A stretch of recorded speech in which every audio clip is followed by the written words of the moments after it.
In this video, we are going to learn about the countries which are completely situated in a different countries.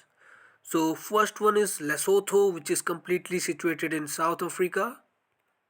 Second one is San Marino, which is completely situated inside the Italy.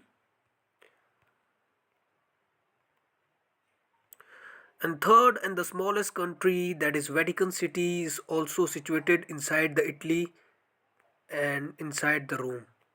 Thank you.